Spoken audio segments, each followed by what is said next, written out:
certainly one of the showstoppers, the Mustang. It arrived just a few days before the Expo, but it's getting all the attention here at the Expo. Nigel Harris speaking to us. Good to see you, Nigel. Thanks for that. It's nice to see you standing with this car. I mean, it doesn't get more special than that for Ford. Absolutely. I mean, this is a 50-year-old brand for us. It's an iconic car. I guess it's been iconic in the US for all of that time, but it's interesting just how iconic it is here in India and in other parts of the world. It has this tremendous heritage and legacy, no doubt about it. What is nice about the car, and obviously of the more recent generations, it's been able to attract a lot of attention from buyers, from enthusiasts in some of the new markets it's gone into, just on its own merit, not just because of the heritage or the legacy, and that's a good sign for Ford. Yeah, absolutely. I think the platform with the independent rear suspension, it still has that that V8 roar, which is what our customers look for, and it still has the design cues that every Mustang has. The long bonnet, the 3-bar tail lights. So there's no mistaking it for a Mustang. But when you get inside the car, everything's latest technology. It's got Sync 2, it's got the line lock, right, which you can lock the front wheels and warm up the back tyres if that's what you need to do. So it's actually got a lot of technology in it. I can see the car at the back. I'm getting distracted because there's a guy burning a lot of rubber in all of these on the screen there. The reasons for bringing it to India are sort of evident, and for some time there's been almost a clamor that Ford needs to do this. Yeah. I think at every expo there's been this expectation, and of course not having a right-hand drive was the biggest restriction. But do you think that from the time we started asking for it, maybe about 6 years ago, to today, you'll have a more evolved buyer as well for it? Or am I assuming that? The response we've got so far, I mean, we only introduced this last week in terms of saying that it's coming. The response we've actually got is overwhelming, and these are people that just love performance cars, any sort of performance car. This is in a category of its own, obviously, but they've got performance Europeans, they've got all sorts of things, but they want this car, and because of that emotion. But I think the dynamic is there in terms of it's iconic. And it was iconic not just for Indian consumers, but Australia, New Zealand, South Africa, all of the right-hand drive markets. We realised that there's this really strong brand equity around Mustang, which is why we actually decided to engineer it for right-hand drive. And that's why we've got it here today. It's the voice of the consumer saying, send us one, we want one. It's not fair that the Americans get it all to themselves. Have all the fun, yeah. Well, we're very glad that it did happen. Yeah. One particular, let's say, piece of that Mustang story, and the reason why it became that icon, is also because unlike what some of Ford's competitors in the US were doing, and of course what was happening across the Atlantic, this car represented something very different. It was unique because it was also accessible, besides being a great performer.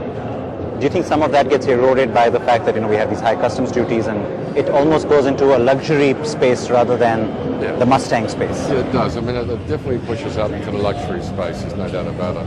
Because that's not what it's meant to be, in a sense. No, that's right. And the duties actually do that, but regardless of that, there is still a market that will buy it. And you only have to get into the car and turn it on and hear and feel that rumble of the V8, and you just fall in love straight away. No, and I can certainly see you having your hands full with this one, because there's only so many, I'm guessing, that are allocated for India. Yeah, that's right. And you're going to go way past that number. No, we sold out globally with the car. Exactly. No, and ever since it arrived, it's been doing that in pretty much every market it's gone into. It's a great brand shaper for you as well. How much of that do you think is important for a car like the Figo or a car like the EcoSport? It's really important because as a challenger brand like Ford, we need to get more people coming into our showrooms to have a look at our showroom.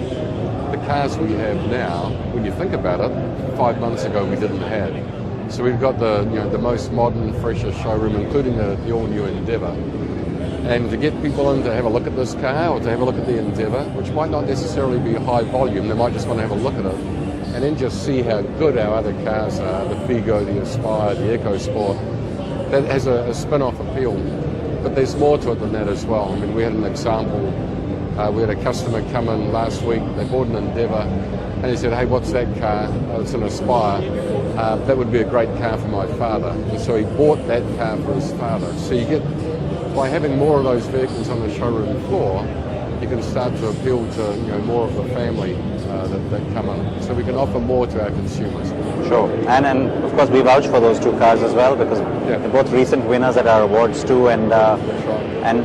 and they've really sort of come into their own. The Figo nameplate's also now looking very strong for you. There's a lot of competition coming now for the EcoSport. You guys started it, and now you're going to be sort of inundated with rivals. Your strategy to take that on? So we've sold 2 lakh of the EcoSport now, and our customers have been really happy with the car, right? Very, very happy. And we get a consistent volume every single month, at a consistent revenue point as well. So we just keep on offering the great value for money that EcoSport is. It's a no compromise SUV style vehicle, sub 4 metre, so that puts it into a pricing category that's pretty unique. And so we think as customers look at the new entrants, they come back, drive the EcoSport, get a good understanding of what that 100 PS diesel is like in our car against the competition. They'll come to the conclusions that they come to, but that vehicle will stand up to any of the competition, absolutely no doubt about it. Do you see though, since you mentioned that specifically about the engine, given everything that's been happening in the country and all the talk in the media as well about diesel and emissions and things like that, and advancing of that deadline to 2020 when it comes to Euro 6, do you see a shift again towards petrol? No, not really. If anything, we've noticed maybe a couple of points of difference between petrol and diesel in the Delhi market. I think people understand that Barrett Stage 4 and N5 and 6 are pretty efficient and clean engines, right? The bigger issue is the other polluting elements that happen in the environment, the burn-offs and construction. But in saying that, we're working with the government. We know it's a concern. We keep working with the government to work out how we figure out how we bring in Barrett Stage 6, and that's what we're doing at the moment. The key, though, is getting the older vehicles off the road, because some of the older technologies are polluting the environment, and we need to somehow find a way to scrap those vehicles and put the more modern engine architectures in. What do you think would work in India? And I know this is now asking you more for a personal opinion than a professional one, but because everybody's sort of a little bit worried about sticking their neck out on this, but do you think a scrappage policy with an incentive is the way to go? Because it's difficult, especially in India, the culture now, it's difficult to just tell people to scrap old cars. It's to me it should be voluntary, and it should be incentive. You get a lot of people whose livelihoods rely on the vehicles, right?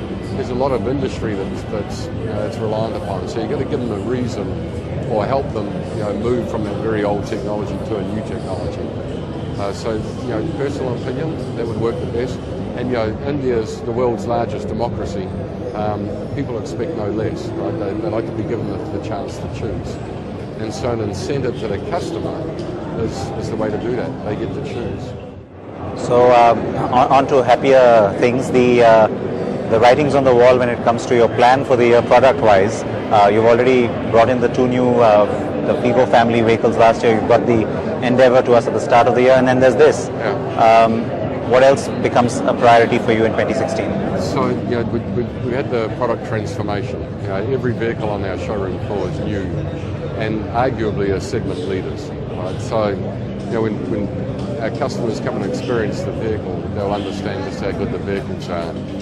Now we're going into a transformation around cost of ownership. There's a perception that we're too high, and we've very aggressively made sure that the cost of our parts and service are lower, and actually against the mainstream competitors. That's one thing. And that's been ongoing for the last few years, but do you think it sort of comes to a critical point in 2016? It's building momentum now, but really what the trigger point is now is we're offering parts through independent third-party distributors. And that's evidence to customers that we're being open and they can buy those parts from the open market. And that's important. That's what they were telling us they wanted. And then the third piece is just making sure that we love and cherish our customers like family. Because we're pretty unique. There's only a few manufacturers that have this, but the founder of our car company car and truck company, his name is actually on the front of our car. The great-great-grandson of Henry Ford, Bill Ford, is our chairman. So we've got to do a really good job because it's the Ford name, the family name that carries our vehicles. So we're really working hard on that family experience with our customers as well. That's what we're concentrating on this year, so people will start to notice us, not just for great products, but a really good experience as well. Congratulations on the portfolio. It is looking really strong this year, and I hope the rest of that works out too. Thanks for that. Thanks for spending time with us today. Thank you.